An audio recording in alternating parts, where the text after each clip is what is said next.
Can you hear me? Yeah. You're not supposed to be on. Here we are.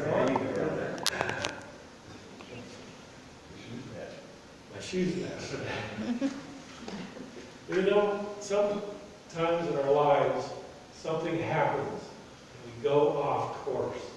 Sometimes we go off course mentally, physically, emotionally. But sometimes things happen in our lives that put us on a path that we can be proud of and happy with. Something happened to me when I was about 23 years old. And I spoke several months ago here. I mentioned a man named Curtis. He and I were walking along the street, close to our house, and we found a homeless man on the sidewalk with no shoes on. And Curtis and I bent down and looked at the man, and he was alive. And Curtis sprang to his feet, ran to his house, and when he returned, he had a second pair of shoes, and he put them on the man's feet. To this day, his generosity and kindness has overwhelmed me. He wasn't a rich man. He was a stockboy at a supermarket, giving his only other pair of shoes to a homeless man. Sacred service is a sacrifice, but it's also a privilege and an honor. It has little to do with the person who requests help or asks for a favor. In fact, there have been times when we try to help somebody and that person is ungrateful, unkind, or even obnoxious. However, sacred service has little to do with the recipient and much more to the one who gives the service. Giving of oneself is an act of unconditional love. I don't know much about your life, but I know there's been times in my life I felt very alone, abandoned, helpless, uncared for. It is my belief that sacred service, the actions of helping others, is the number one path to success, happiness, and spiritual maturity. In this talk, I will be quoting people much smarter than myself on this very subject. Because I will be using many quotes, I will now quote a quote about quotes. I set the tone. Michel de Montaigne said this, I quote others only to better express myself. That is one way to understand sacred service, is to know what others think about it.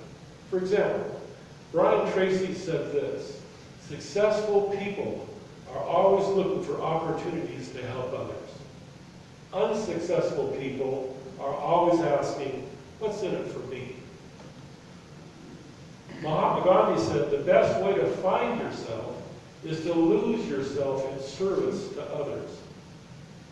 And Zig Ziglar said, you can have everything you want in this life if you just help enough people get what they want in life. In these examples, the giving of oneself came before one's own success, desires, and happiness. Here are a few other testimonies. Charles Dickens said, no one is useless in this world who lightens the burdens of another. Gordon B. Hinckley said, one of the greatest ironies in life is this. He or she who serves almost always benefits more than he or she that is served. And Albert Schweitzer said, the purpose of human life is to show compassion and the will to help others. Now, one of these 6 quotes I mentioned have any qualifications or actions of the recipient. Nor does one help others to get something in return or even a thank you. One does it out of divine love and care for humanity. It is a practice that demonstrates one's own values, spiritual maturity, beliefs, and character. Lydia M. Child said this, an effort made for the happiness of others lifts us above ourselves. When we give ourselves to others, we lift ourselves to a higher state of being. We are all sent by God to lift ourselves and others by acts of sacred service. But as most spiritual organizations, religious organizations, there are those who walk the walk and those who do not. Those who seem like a spiritual or religious person and those who are really living out Spirit's calling. Many years ago in Phoenix, Arizona, I belonged to a church, and we called our organization the James Gang, whose mission was to help single women, elderly, and the poor to make repairs on their home.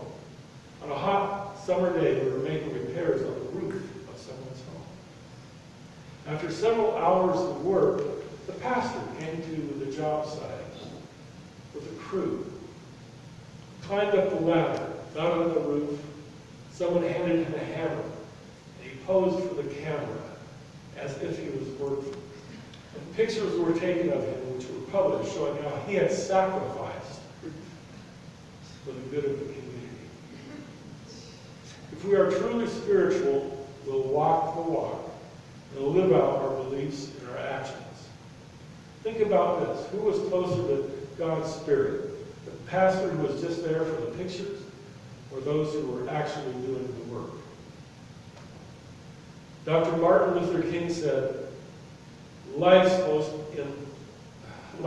urgent question is this: what are you doing for others? And Booker T. Washington said, those who are happiest are those who do the most for others.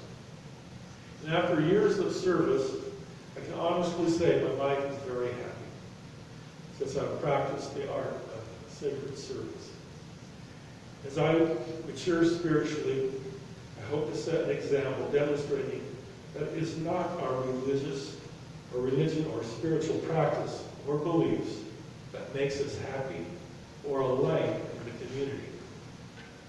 As others much smarter than me just told us, it is our actions that matter, not our sales pitch or society's self-deluded ideas or even our ego-driven self-righteousness.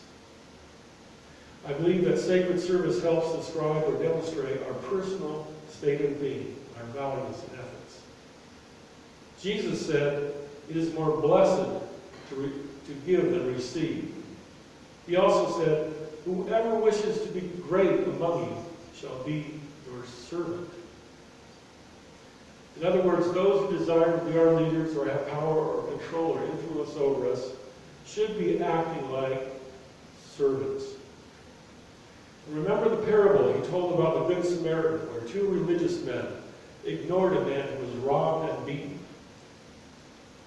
Jesus said that the Samaritan, who were hated by the Jews, was the brother or good neighbor who provided sacred service and love to the beaten man, not those who looked or felt religious. When we become a blessing to others, we reach a much higher spirituality. We gain in empathy, compassion, wisdom. When we bless others by our actions, we and others understand what kind of person we've become. When we are connected with God's Spirit, then our sacred service lives life itself. When we practice sacred service, we gain insight of our own connection and commitment to be a person following God's Spirit. Sacred service raises our consciousness and understanding of what it is to be fully human. We become co-creators with the divine. Our service gives life confirmation and physical meaning to our spiritual principles and beliefs. It is our lip service becoming reality. 25 years ago, I gave a sermon in a retirement home in Phoenix.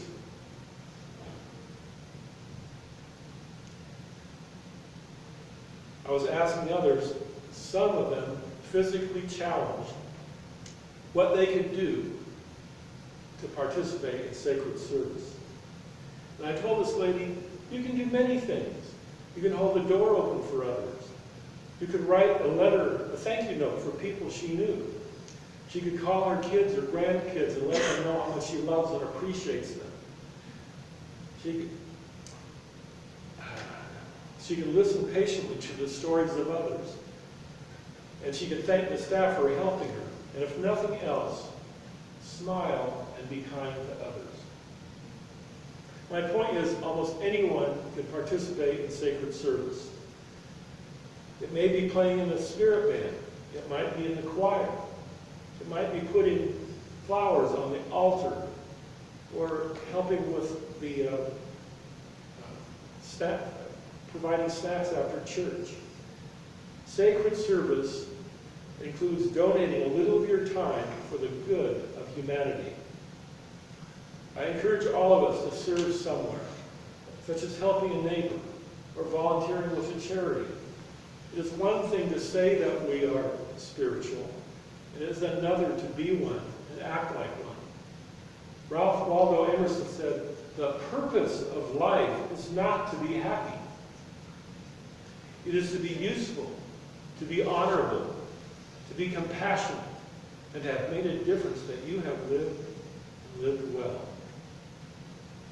Edward G. Bulwer said, "When a person is down in the world, an ounce of help is better than a pound of preaching." Amen. When we expand this quote, it sounds like this. When a person needs help, an ounce of help is better than a pound of spiritual cliches. An ounce of help is better than any prayer of any denomination.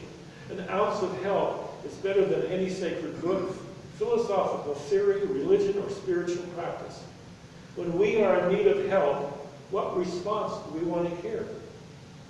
"Sorry to hear about your situation. I'll pray for you." Or would you like to hear, "You manifested this situation, and you should take responsibility for your fate or karma"? Or perhaps you'd like to hear, "God has cursed you. Who am I to go against God's will?" Or would you like to hear, "I'm sorry to hear about your situation. When can I come over and help?" Personally, I'd rather have one pair of hands helping me than 100,000 just praying for me. Imagine for a moment you are on a ship at sea and a person falls overboard and cries for help. Being a strong believer or spiritual person, what do? You petition God to save the drowning person? You yell out, "You have the power to manifest any future you want by directing your own attention"? Or do you throw him or her a life vest and alert the ship's staff? Honestly, I feel much better receiving a life vest from somebody than watch folded hands pray for me as I disappear into the blackness of the sea. When someone reaches up towards heaven and prays, "Dear God, I don't know if I can make it on my own. Please send some help." The person that responds or to help you, offers to help, that's your answer to prayer. They are there to alleviate some of your burden. It is my hope when we can take some time to throw a life vest to somebody. Muhammad the prophet said, "The true leader of a people is the one who serves them." The Bible in 2 Corinthians says, "This service you perform is not only supplying the needs of God's people, but is also overflowing in many expressions of thanks to God." You are thanking God or Spirit by serving and helping others. It is our only true offering, our lives. Sacred service is our sacrifice and contribution to the universe. We sacrifice a little bit of our time and energy to lift others up, to help others in need. Our sacrifice is like throwing a life vest into the sea of humanity. Martin Luther King Jr. said this, "Everybody can be great. You don't have to have a college degree to serve. You don't have to know the second theory of thermodynamics and physics to serve. You only need a heart full of grace and a soul generated by love." I hope this is how others see us at CSL. People who serve others, who are full of grace and have souls generated by love. George Eliot said, "What do we live for, if not to make life less difficult for others?" The Dalai Lama said, "Our prime purpose in life is to help others." Aristotle said, "A society grows great when old men plant trees, whose shade they know they shall never sit in."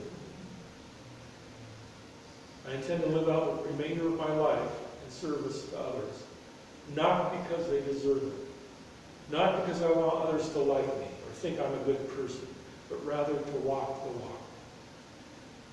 I want to live out my faith, not just chit-chat about it, or convince others with my hot air or logic.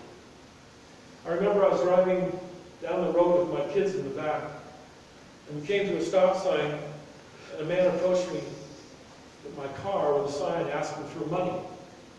I rolled down my window and reached in my pocket and gave the man $5.